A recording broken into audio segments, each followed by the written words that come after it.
Hey, what's going on? Justin here from Modern Mixing, and in today's video, I'm going to show you how I've been mastering my mixes lately, or at least the approach that I've been taking.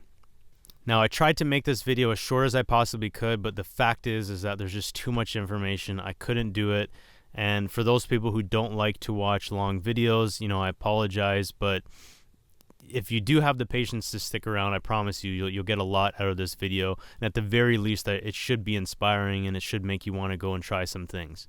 So, first disclaimer is that I'm not a mastering engineer. I don't claim to be a mastering engineer, but the thing is that we as audio professionals have to understand that the client expects, a mix to sound as close to a commercial recording or a commercial release as possible.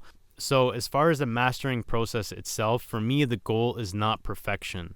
Although I try to get as perfect as I possibly can, it's just not possible. There's no way that me, some mix engineer, is going to compete with some mastering guy who does this every day, 2 to 3 times a day, has been doing it for 20 years.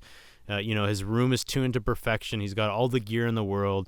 There's so many different variables that I just can't compete with. So I'm not going for perfection. I'm just going for as close to as possible. Now, I also realize that what I'm going to be showing in this video is not going to be the cheapest alternative, and it's not going to be feasible for everybody who's tuning in. But the thing is that you have to realize is that I could sit here and tell you, oh, well, all you need is a limiter and all you need is a little bit of EQ, but I'd be lying because that's not what I practice. I don't practice sitting here just pulling out a digital EQ that I got for free in my DAW and then boost a couple frequencies and then use a limiter. That's not what I do. So my job, I feel like, as someone who's trying to educate people, is not to tell you something that I don't believe, or at least I don't feel like other people are doing as well. And I feel like in order to get really, really good results, you need to use the best tools available to you at that point in time. And sometimes the best tools are not the most expensive tools. In this case, they just happen to be more expensive. So yes, sometimes that free EQ in your DAW is going to work wonders. It's going to help you do everything that you need to do. But in certain cases, you're going to need to have that $200 or $300 plugin. It's just the reality. So with all that out of the way, we can get into the actual process of it. But first, we need to talk about some goals. What am I trying to achieve from the sound? And then after we go over the goals, then we'll get into the actual process and I'll explain the routing and all that sort of stuff. All right, let's check that out.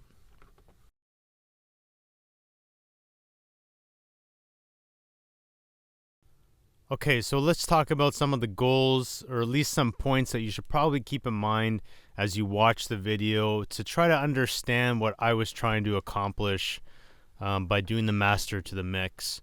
So the first thing is the punch.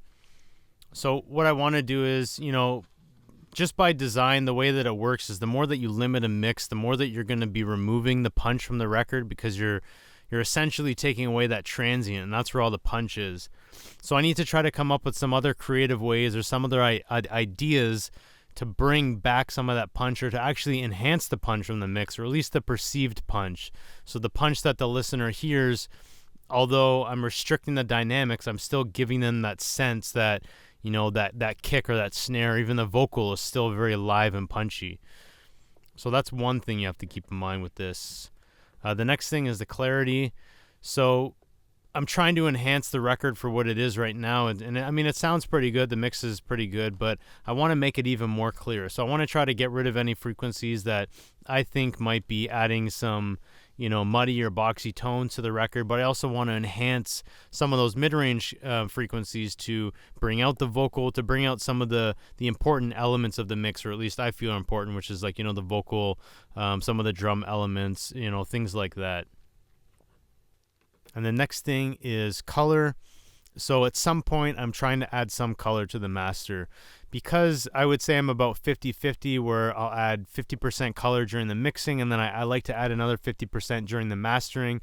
I feel like adding some type of color through, a distortion unit or a saturation, or maybe a tape or emulation or plugin, or even sometimes an EQ can sort of do that.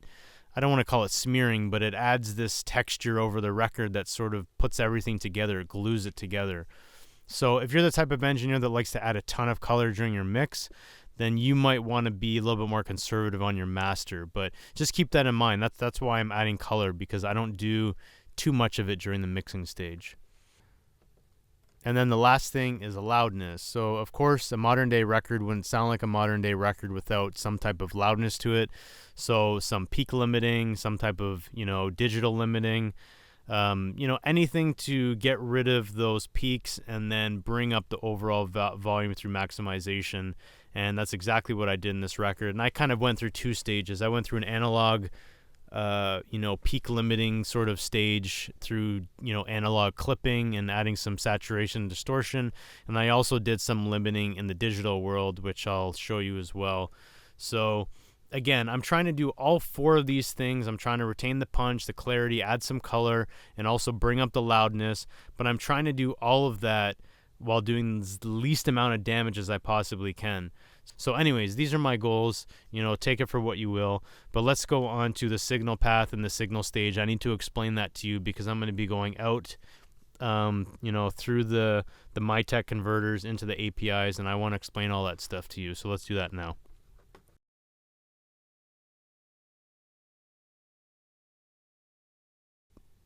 I wanted to talk about the printed mix here because it is fairly important before we go into the analog world. There is one thing I'm doing, so I thought I'd talk about that. So first of all, this is the exact print of the mix with all the plugins and all the processing, everything on it. And the only thing I used on the mix bus was the Slate VCC. I had it on the Neve setting, and I had it cranked up on the drive to +6. And you obviously are not going to see that here, but I thought it might be important to mention that. Some people might think of that as part of the mastering process. I don't, but, just in case you thought it made a difference, then now you know. Okay, so we have the Pro Q2 here now, and this is actually on the print of the mix. So, well, it's not actually on the print, but I'm affecting the print of the mix. So as I send out the mix, which is the print over here, which I have highlighted, as I send that out into the analog domain, this EQ processing is actually on the print as it goes through all the analog gear and everything. So the reason I did that, I cut out a bunch of the lows here. I have it set it to 29 hertz. And the reason I did that is because the low end takes up the most amount of headroom. So as I'm going through the gear and as I'm driving into the APIs, I don't want any of that low rumbly bass to start setting off any of the analog clipping or that distortion. I don't want it to happen too soon. So by cutting out some of this bottom end, which, potentially isn't perceivable to the listener, or at least is just perceived as mud or just boominess, I'm actually getting rid of it so I can tighten up the mix, but then I can also drive into the APIs a little bit harder and get a little bit more color and a little bit more saturation from it. So that's why I did that. And then also I'm rolling off some of the top end because it was just a little bit sparkly in the top end, a little bit too sparkly for me. And, again, as you hit that preamp and as you drive into it, anything that's in the high end, if it already sounds a bit harsh, it's going to sound even harsher as you run it through there. So by eliminating some of this, I was able to, just have a better experience going through, the APIs and then coming out and sounding a little bit nicer when it actually went to printing into Pro Tools. So that's it. Just wanted to explain that, get that out of the way so that we can actually move on to the actual analog stuff. So let's do that now.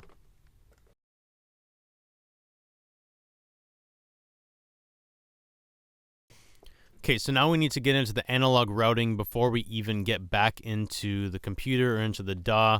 And I'll show you an example of me recording it, and you'll actually hear the distortion from the APIs and all that kind of cool stuff. But let me just explain this to you really quick. So we go from the computer out of the Focusrite to the SPDIF out, into the SPDIF in of the MyTex. Then we go analog out to analog in of the APIs, and then from there we go out through the digital section of the APIs, the SPDIF out back into the computer, and then I just use the SPDIF as my clock source, and that seems to work really well. I don't have any pops or clicks or distortion or blah, any of that other stuff.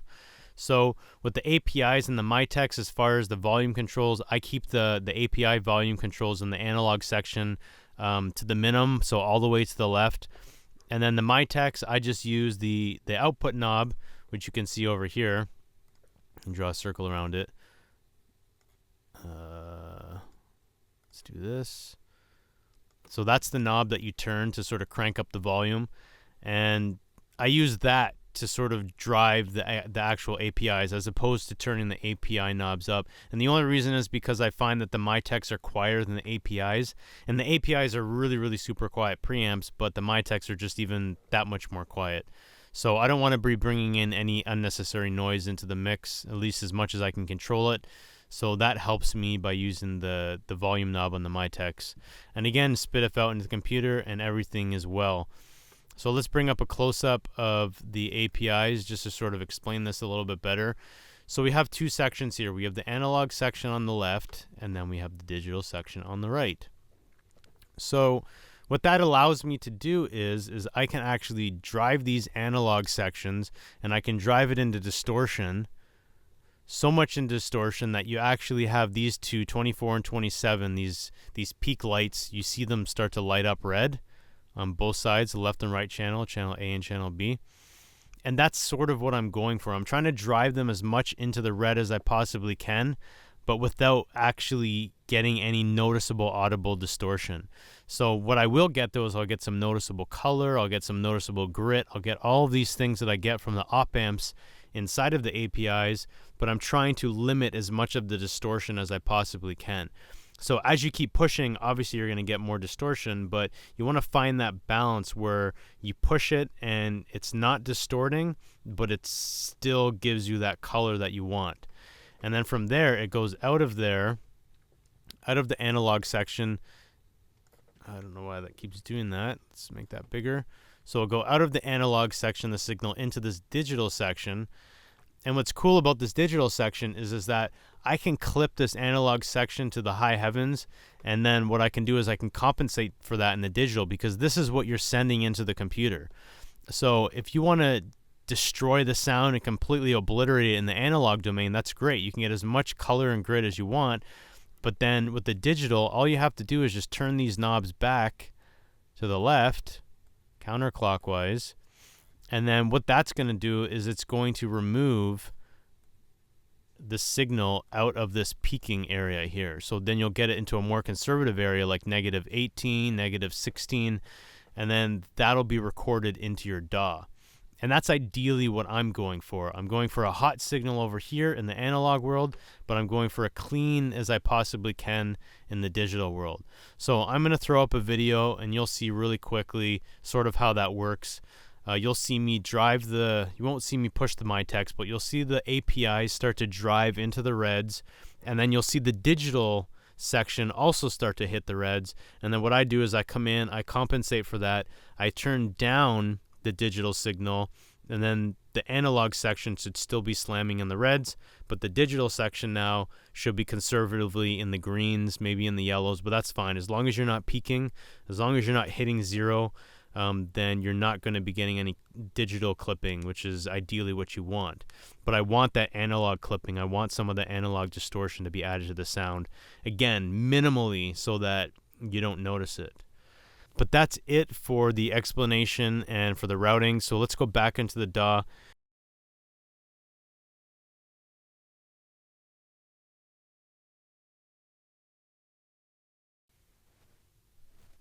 Okay, so the first thing I'm going to do is I'm going to start printing the mix, or actually I won't even print it yet. I'm going to play the mix, the printed mix through the APIs so that you can hear them. And then what I'm going to do is I'm going to start driving the MyTechs, and then you'll hear the APIs being driven into distortion. And then from there, what I'll do is I'll pull it back and I'll find that optimum range. And then once I find that optimum range, I'll commit to that and then I'll print that. So let's do that now.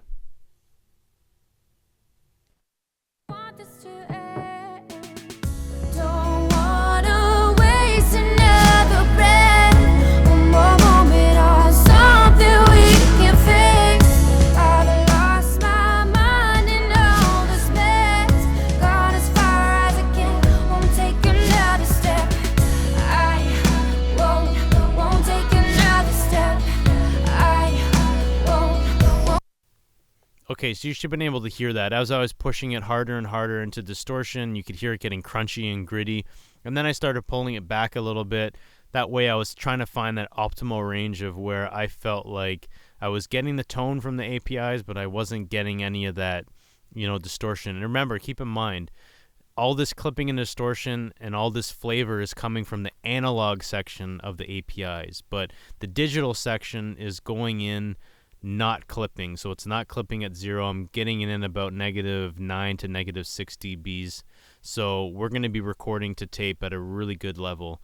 So now what I'll do is, now that I showed you the process of sort of getting the optimum level, now what I'll do is I'll actually print that, and I'll print that here, and again I'm just going to print the chorus and then the first verse.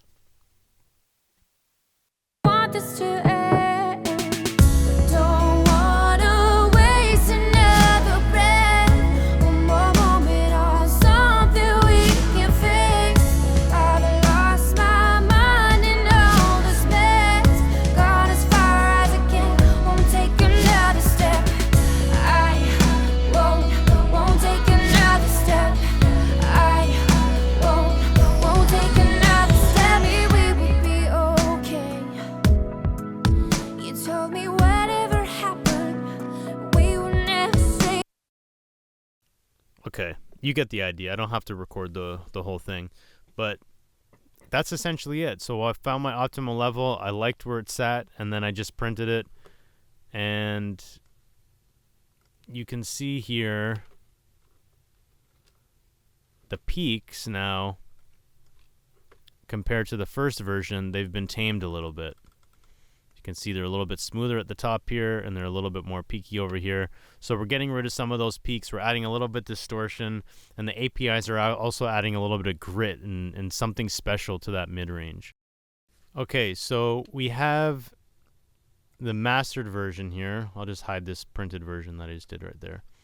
So this is a version that I printed a little bit earlier. It's basically the exact same thing that I just showed you, like not just like 2 seconds ago, except the only difference is it's the entire song now. So the last chain that I have here, the last thing in this particular mastering chain is the ozone. Now let's bring this up. I'm going to mute everything except for the EQ. So there's 3 modules here. The first thing I have is the EQ. And this is part of removing some of the frequencies or some of the, the honkiness or the boxiness. And over here at around 450 hertz, I'm notching out about 1 dB. It's negative 1.1 dB. So there's just a little bit of a hollowness here, a little bit of a muckiness. And this was just, keeping the mix. This frequency was keeping the mix from sounding sharp and clear and present. So just by removing this helped me to sort of bring in a little bit of clarity.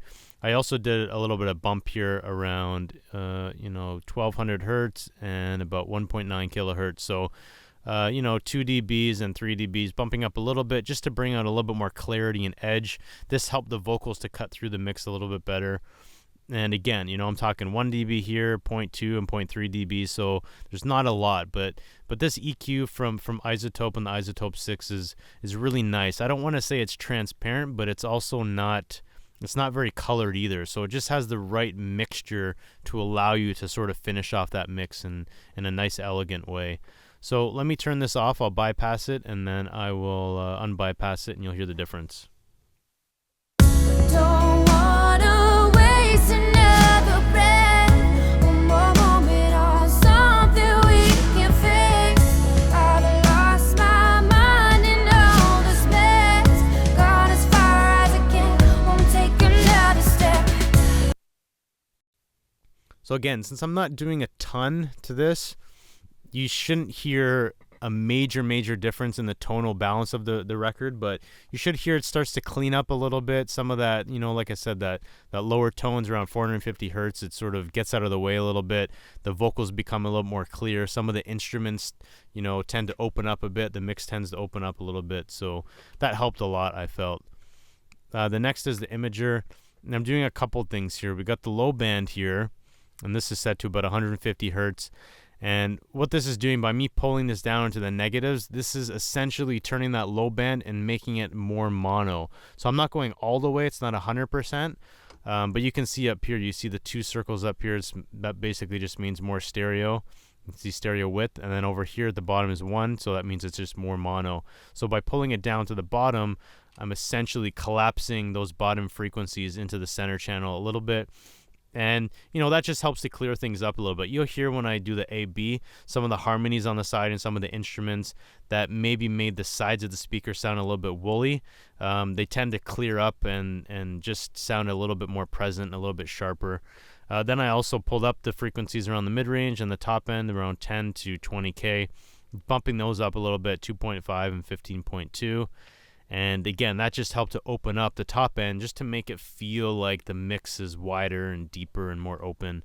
And again, it's very, very subtle. So these things, I'm not trying to, gain a mile from this. I'm just trying to gain an inch here, an inch there. And then by the time it all adds up in the end, it makes a huge difference. And you'll actually see that when I A-B the final printed mix for you and the final master. But let's check that out right now. I'll check out the imager. Turn it off and then turn it on. I'll leave the EQ on. Don't wanna waste another breath, one more moment on something we can fix. I've lost my mind in all this mess, gone as far as I can, won't take another step. I won't take another step. I won't take another step. Then after that, we got the maximizer, and otherwise known as the limiter. And there's actually a couple things that I really, really enjoy about this particular limiter. And, the first thing is that I don't hear it to be a fairly colored limiter. I'm sure there's a little bit of color being added, but it's not as significant as some other limiters that I've used. The other thing I like about this particular limiter is that I feel like I can get an extra dB or an extra, dB and a half sometimes. It does a really, really good job of maintaining a lot of that clarity and punch. And, you can take out some of those peaks without actually hearing it, or at least a lot less than you would with using another limiter. So I'm really, really enjoying this right now. I have this set to negative 8.2, and I'll probably have to play with that a little bit. But the character here I have set to smooth. I tend to go for fast or smooth. To me, it sounds a little bit better. And then I also have this transient emphasis on, and this just, if you're squashing some of those transients, this will just try to help repair some of them so that you don't lose that punch. It does a pretty good job. I like what it does. So overall, I'm really, really happy with what this maximizer does. I also have this set to IRC3 and on crisp. There's no method to this madness here. I really just click all the different ones and then choose all these different options, and whatever one I feel sounds the best I use. But yeah, that's it. So let's do a before and after. I'm going to try and keep the levels here as close to, comparable as possible so that you're not going to hear a huge jump in volume. So let's A-B that right now. Don't wanna waste another breath, one more moment on something we can fix. I've lost my mind in all this mess, gone as far as I can, won't take another step. I won't take another step. I won't take another step. We will be. I tried to make the ceiling as comparable as possible to the before and after, and you can hear it bumping up a little bit in volume, but you can also hear with the threshold down where it is, it's not making a huge difference in the overall, the overall sound. It's not really damaging the sound that much, which is why I really, really like this particular limiter. So that's pretty much it. So I'll leave the maximizer on. I'm going to try to level match these as much as I can, and I'll do a before and after, so that way you can kind of get a sense as to, how much work was done, and then what the overall master sounds like after compared to what the mix sounded like on its own without any processing. So let's do that now.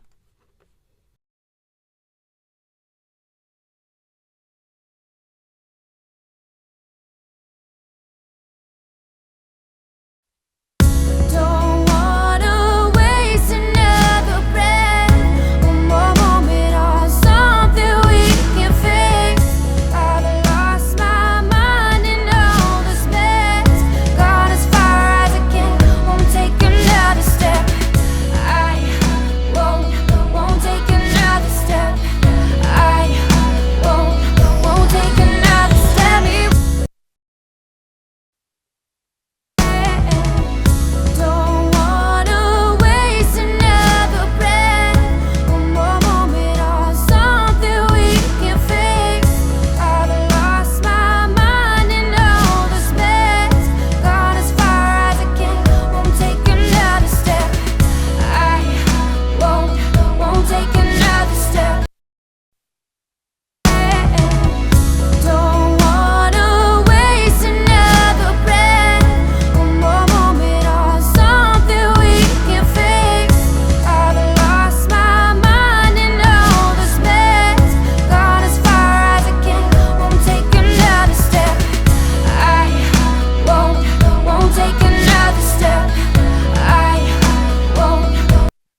So hopefully you learned from that, but most importantly, I hope that I inspired you, because really that's kind of why I do what I do. I'm looking to inspire people and not, have people copy exactly what I'm doing.